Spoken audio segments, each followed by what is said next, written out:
Le Real Madrid affrontera Stuttgart lors du premier match de la nouvelle formule des Ligues des Champions.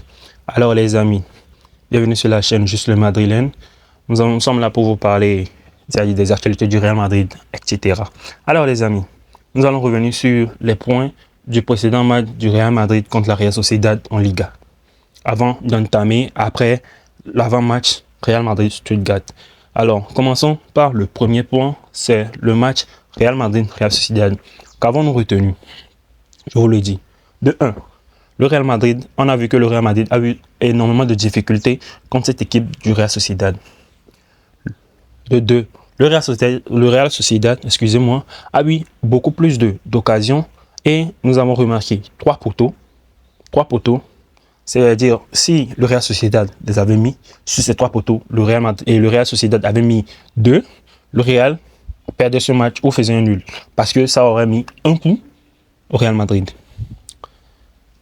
De 3, on a vu que le Real Madrid a énormément de difficultés au milieu de terrain. Je m'explique. Le Real Madrid, sur ce match, les ressorties de balles, le milieu de terrain était presque inefficace. On ne voyait pas de grandes choses au milieu de terrain. Vraiment, Toni Kroos, il manque. Il faut être objectif. Toni Kroos, il manque. Alors, parlons du trio d'attaque. Vinicius, Rodrigo, qui est rentré parce que Brahim Diaz s'est blessé. Et il est blessé pour 3 mois. Mbappé. Sur ce match, impeccable. Mbappé, il a fait son taf. Mbappé, il a bien joué. Pour cette fois, Mbappé, il a fait un bon match.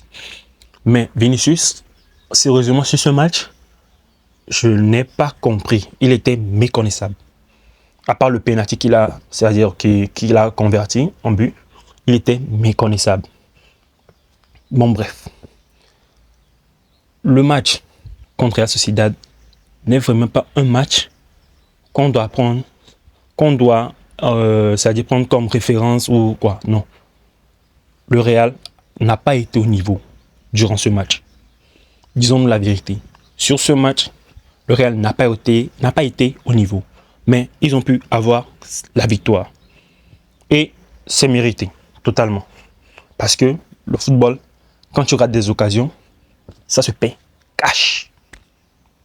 Alors, maintenant, revenons sur le point avant match Real Madrid-Stuttgart. Real Madrid-Stuttgart, moi je le dis, ne sous-estimons plus les petites équipes. C'est une erreur de sous-estimer les petites équipes. Il n'y a plus de petites équipes actuellement, puisque tout le monde joue pour gagner. Alors le Real va devoir nous sortir le grand jeu comme à son habitude en Ligue des Champions. Contre Stuttgart, on ne veut rien entendre. On veut une victoire méritée, assurée, partout. On ne veut pas voir, c'est-à-dire, c'est vrai, il y a des moments de faiblesse, mais on veut voir une belle victoire. Tout simplement. Alors, voilà, je reviens aussi sur la blessure de Brahim Diaz. Il est out pour 3 mois. Dommage pour lui. C'est une perte pour nous aussi.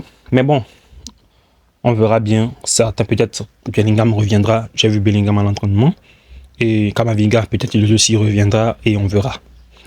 Alors les amis, vous me dites dans les commentaires ce que vous avez pensé du match précédent du Real Madrid et de l'avant-match Real Stuttgart. Est-ce que le Real pourra remporter la victoire? Dites-moi dans les commentaires. Merci.